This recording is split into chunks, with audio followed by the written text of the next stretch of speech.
Hello, dear students. How are you all? I hope you all fine. Today we are going to learn journal entries part 2. Welcome you back to Jayanthi's Academy of Commerce and Management. So, without any delay, let's get started. Here we will generalize the following transactions. I have given 4 examples of journal entries related to purchases. Okay, it is related to cash purchases as well as credit purchases as well. Here I also mentioned a specific asset. Okay, by reading this transactions we will understand what is cash transaction as well as what is credit transactions and how to record in the journal entries.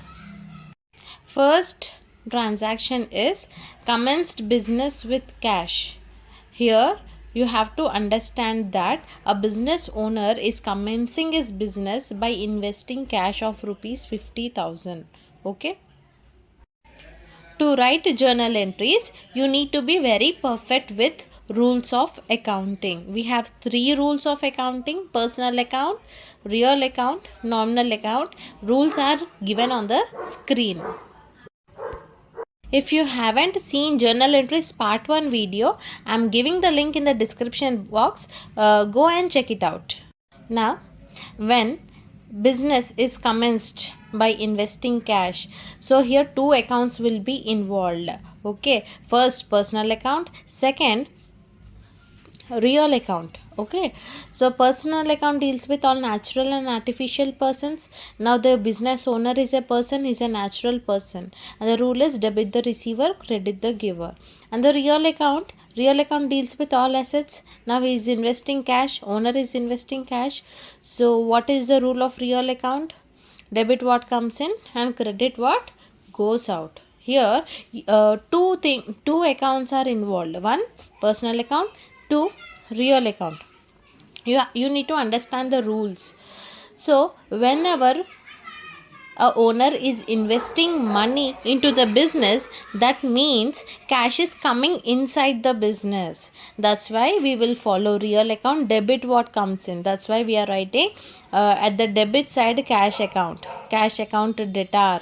2, who is giving us the investment? The owner. Okay, credit the giver. What is giving in the money? In the form of capital. That's why we use debit what comes in from real account and credit the giver from the personal account. Therefore journal entry will be like cash account debtor to capital account. After writing that, we will represent amounts in the debit column as well as credit column. And we also write narration, being commenced business with cash. Understood? Second journal entry, we have purchased furniture for cash 14,000. Okay, what is happening when furniture is purchased for cash? What you are doing? Imagine yourself that you are purchasing a machinery, or you are purchasing furniture for cash. Then what is the entry you are doing?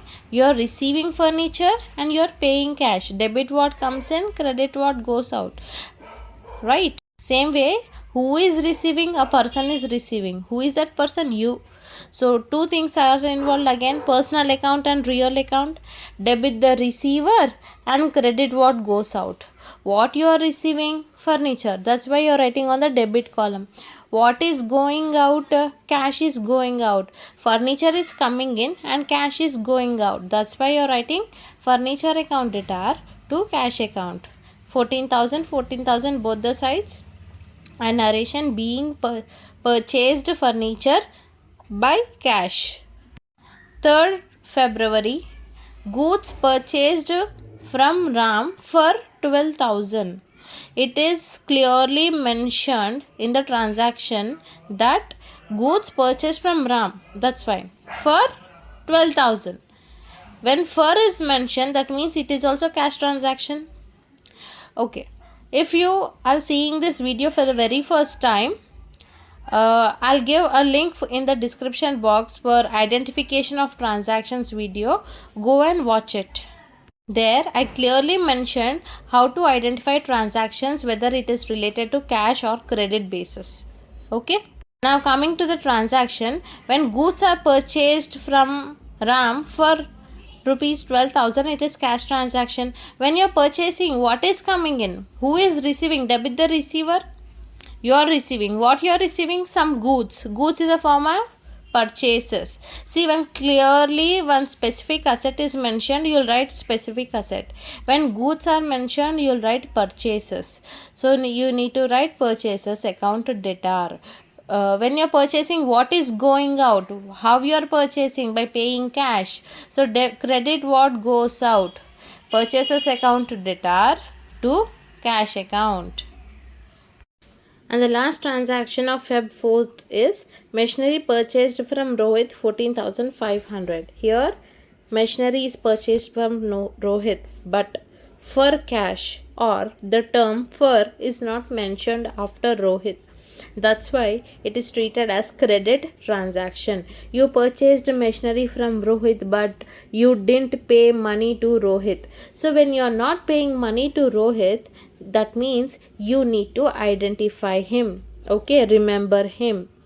When you are purchasing machinery, what is happening? Machinery is coming in, debit the receiver. What you are receiving? Machinery. In which format? In credit format. If it was cash transaction, you would write to cash account, machinery account debtor to cash account, but it is not cash transactions, it is credit transaction. So instead of writing cash, you will write Rohit's name. So machinery account debtor to Rohit's account. So narration is being machinery purchased from Rohit on credit basis. Amount at both the columns. Hope you all understood these 4 transactions. In the next video, we are going to learn journal entries related to sales transactions of part 3. So please do watch it. Link will be given in the description box. Okay.